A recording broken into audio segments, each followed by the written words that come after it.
Olá pessoal, eu sou o Gabriel Felipe e eu quero falar um pouco sobre o dízimo.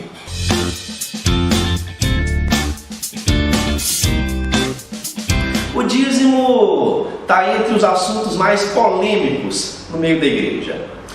Isso porque existem compreensões erradas, equivocadas a respeito do dízimo.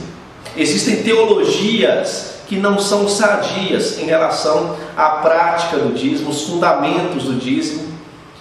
E existem também abusos relacionados à cobrança ou mesmo ao uso do dízimo. É fato que no Novo Testamento não existe uma instituição do dízimo. Não existe nenhum texto que defende ou que aprova ou que menciona a prática do dízimo já no contexto da igreja. Mas também não existe nenhum texto no Novo Testamento que aponta para alguma ruptura radical em relação a esse modelo de contribuição que existia no Antigo Testamento e que é citado na Escritura, tanto como parte da lei de Moisés, dada a Moisés, como também um costume que existia no mundo antigo. O dízimo era uma prática muito comum no Antigo Testamento e entre o povo de Israel fazia parte da vida litúrgica, das contribuições, era um modelo de contribuição existente na estrutura religiosa de Israel. Bom, então a gente pode dizer que é possível que no Novo Testamento um cristão ainda judeu, um judeu convertido ao cristianismo, pudesse entender que o dízimo era um modelo absolutamente válido nas práticas religiosas, já na estrutura da nova aliança. Lembrando que não existe uma mudança de aliança.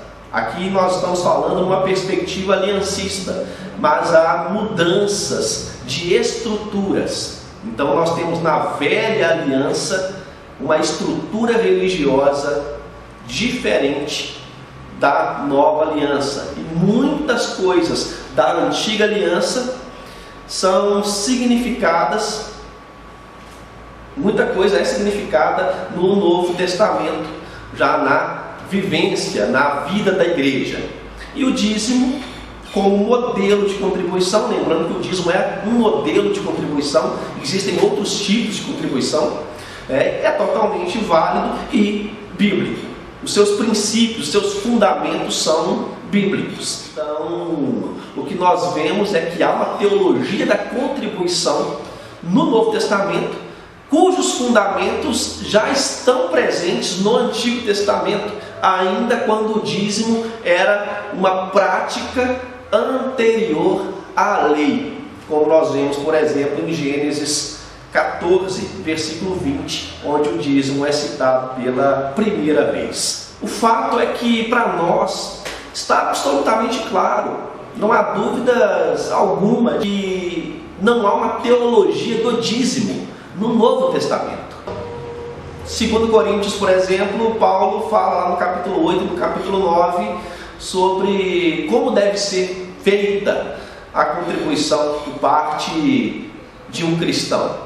Então deve ser feito com alegria. Então há ali elementos de voluntariedade, alegria, deleite em fazer assim, liberalidade, ou seja, o cristão é livre em Cristo. O cristão é convidado para uma vida de mordomia cristã.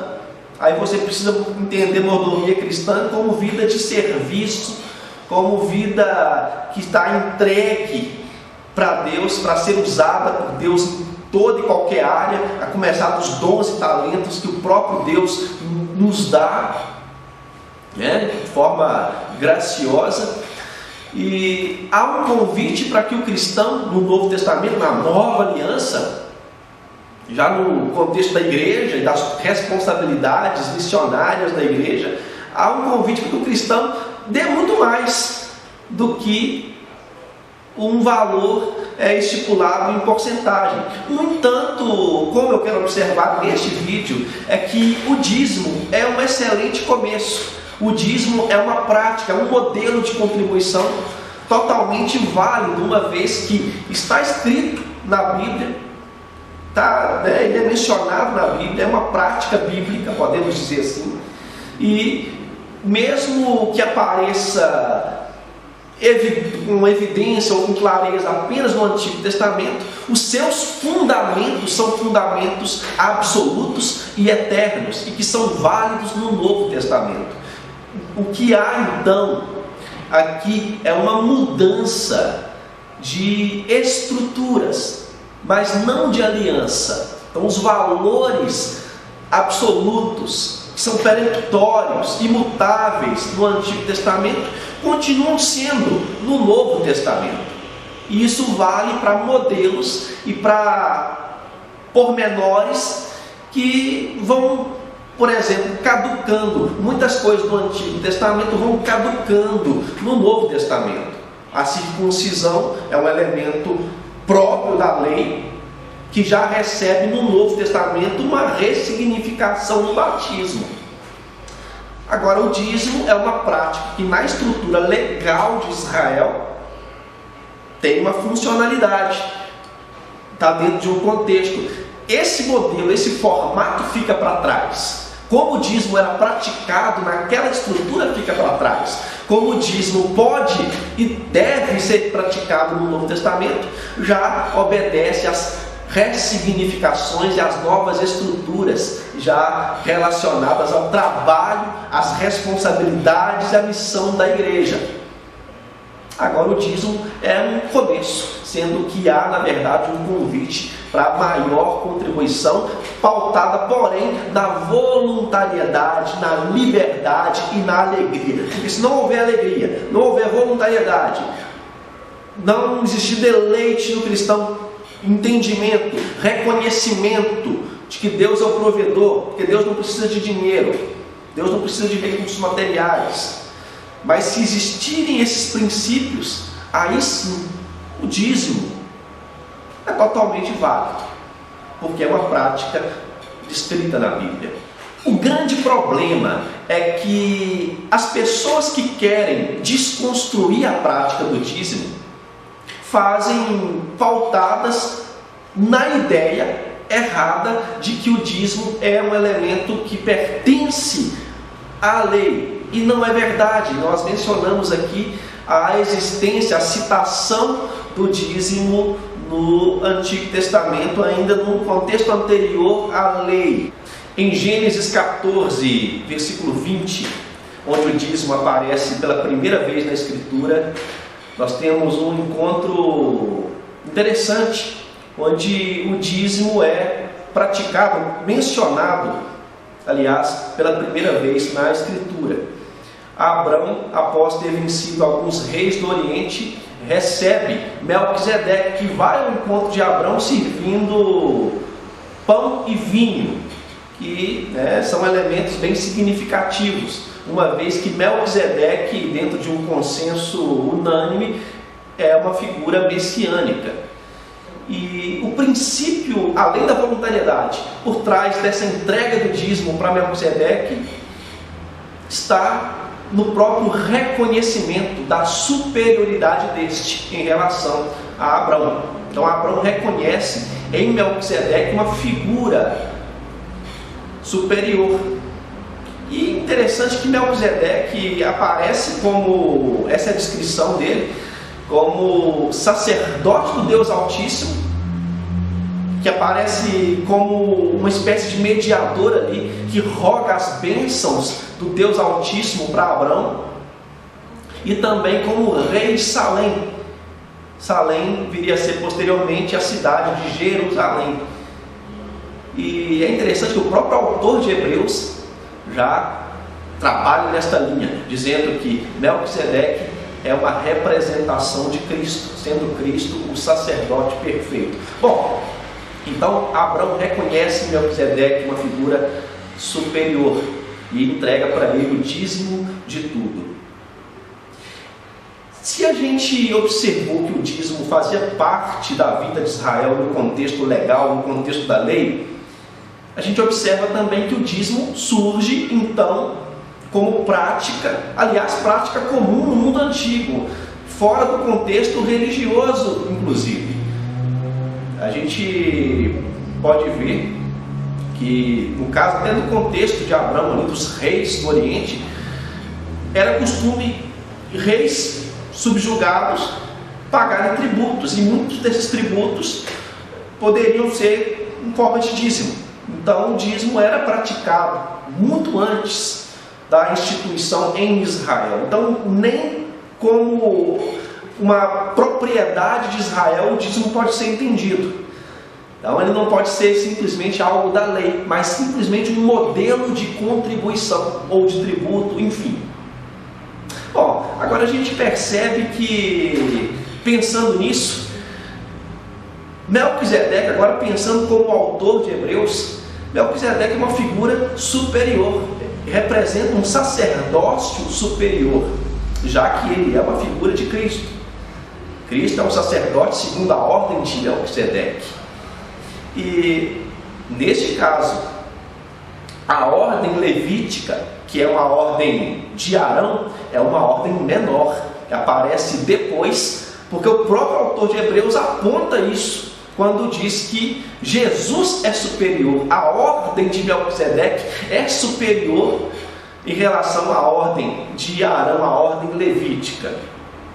Então, nesse sentido, usar o dízimo como um elemento apenas da lei para invalidar a sua prática no Novo Testamento, na Nova Aliança, é um argumento ou uma tentativa sem tanto fundamento.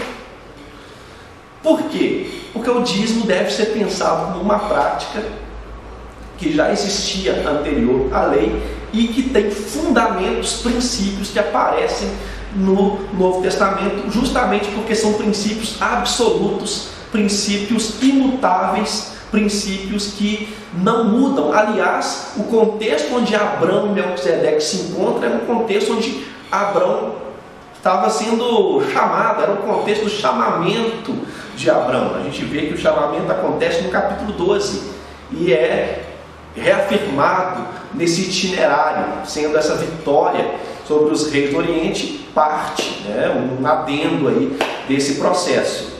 No capítulo 15 de Gênesis a gente já vê que a aliança, Deus entra em aliança com Abraão. Então é um contexto onde a aliança de Deus com o povo dele é feita na história através ou a partir de Abraão. Então, dentro de uma perspectiva aliancista, nós precisamos entender que há princípios, valores, fundamentos que são absolutos no Antigo Testamento e no Novo Testamento, já que estão inseridos numa só aliança. Então, o dízimo, como modelo de contribuição, ele pode até ter caducado em relação à sua funcionalidade relacionada à lei. Ele pode até não ter sido instituído nas páginas do Novo Testamento.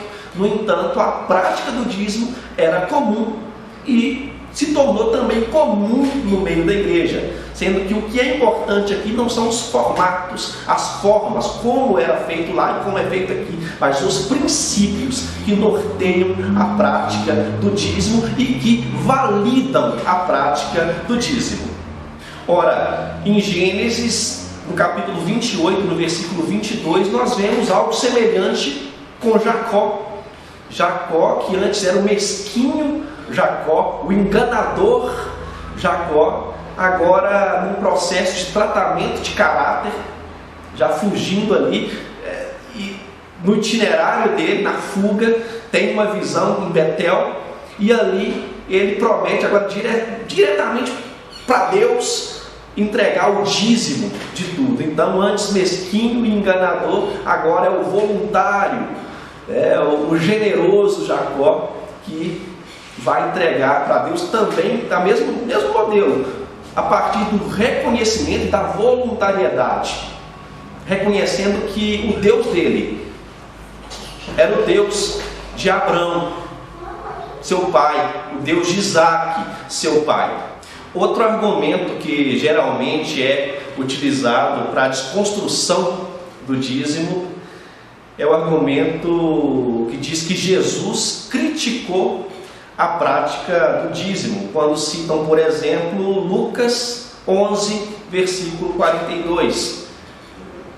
O que acontece ali é que Jesus, de fato, critica a prática religiosa vazia dos fariseus. Mas muito pelo contrário, ele de certa forma elogia o zelo dos fariseus em relação àquilo que estava correto, porque a prática do dízimo era uma prática vigente e o zelo consentido é algo louvável. No entanto, as atitudes hipócritas muitas vezes dos fariseus eram atitudes reprováveis, e de fato Jesus reprova a religiosidade fingida, vazia dessas pessoas. Bom, esses argumentos no geral são reações aos abusos e às más teologias em relação ao dízimo. A gente vê, por exemplo, o mau uso de Malaquias 3, 8 ao 10, e acaba que o texto de Malaquias é usado por esses desconstrutores do dízimo para dizer que, novamente, erroneamente, que o dízimo pertence a um contexto, a uma estrutura que caducou, porque Malaquias está falando ali para uma classe sacerdotal, e também o modo como o dízimo acontecia era diferente, por exemplo, da prática do dízimo que é comum hoje nos nossos dias. Por exemplo, um trabalhador assalariado pega 10% do seu salário e devolve como dízimo ali na sua igreja local. Então, esse é um contexto do assalariado. O contexto de Israel era outro, era uma sociedade agrária. Então, o dízimo era das produções, como acontece também ali com os fariseus em Lucas 11. Bom, o que acontece é que ainda em Malaquias, no contexto do dízimo como aspecto da lei, como parte da lei, é que existia toda uma estrutura relacionada ao templo e ao ensino da lei e tudo que estava ligado à vida litúrgica, religiosa de Israel. Agora é importante que Malaquias faz uma denúncia muito séria. Ele denuncia a infidelidade não só da classe religiosa, mas de todo o povo. De todo o povo. E a grande ênfase está não em valores, mas na fidelidade. E os princípios, como nós já vimos aqui, ainda são os mesmos, porque são princípios absolutos, imutáveis, princípios eternos. Então Deus queria do seu povo a voluntariedade. Deus queria do seu povo um coração grato, um reconhecimento de que Ele é o Senhor, de que Ele é o provedor do povo. E também amor, porque dízimo, assim como qualquer outra oferta voluntária, é uma ação de amor. Em Israel existiam classes vulneráveis, como viúvas, órfãos, que eram ajudados também com esse tipo de tributo.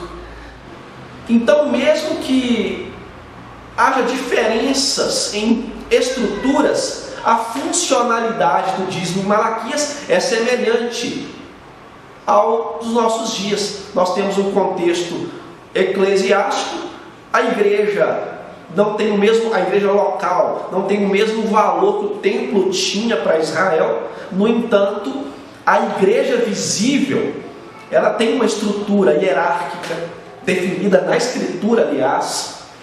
Ela tem uma missão, ela tem vocacionados que precisam desse impulso, de vários impulsos, de sustento, que trabalham integralmente na obra de Deus, e também responsabilidades. Então a igreja tem demandas, E o dízimo é apenas um bom começo. Lembrando que no Novo Testamento o chamado para o cristão é de uma vida de mordomia, ou seja, de serviço, de disposição dos seus dons, dos seus talentos, de suas virtudes, de seus bens, de seus recursos, de seu intelecto, enfim. Deus nos chama por inteiro. Eu até costumo dizer que as exigências, entre aspas, e que de certa forma são, no Novo Testamento são maiores do Antigo Testamento. Quem quer desconstruir a prática do dízimo hoje, fazendo referência ou relação com o israelita, no contexto da lei, não percebe que, na verdade, quer viver aquém do israelita, que pelo menos entregava 10%, sendo que no Novo Testamento, na Nova Aliança, o Senhor nos chama para muito mais. É como na experiência dos irmãos ali no livro de Atos, que vendiam todas as suas propriedades e depositavam nos pés dos apóstolos. Claro, é uma experiência deles. Dízimo está relacionado, assim como qualquer outra oferta, está relacionado com coração, com voluntariedade, com liberdade, com reconhecimento de que Deus é o provedor. E também, agora, como no contexto de Malaquias 3, de fidelidade. Se nós reconhecemos que Deus é o nosso provedor, se Ele nos sustenta nessa jornada, nós vamos ser fiéis. Se nós estamos inseridos na obra dele, se nós somos parte do corpo dele. Porque se você não for, isso não é para você. Mas se você está envolvido na obra de Deus, dispondo daquilo que Deus te deu para o serviço, em prol do reino de Deus, você vai ser fiel, tanto no dízimo quanto nas ofertas, porque o Senhor nos chama para participar, isso é privilégio, de sua obra, e não apenas com recursos financeiros, materiais, mas com todo o nosso ser, com tudo aquilo que Ele coloca em nós, nos dá como dom, como virtude, como talento, enfim. Deus nos chama. Bom, para finalizar, eu quero dizer então que o dízimo como modelo de contribuição é totalmente válido.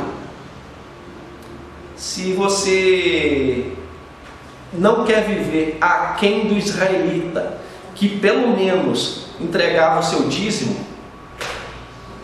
você está convidado a fazer muito mais, mas faça com voluntariedade, com liberdade, com alegria, para nós que reconhecemos que Deus é o nosso provedor, que Ele é o nosso Senhor, o Deus Altíssimo. Nós entregamos sim o dízimo.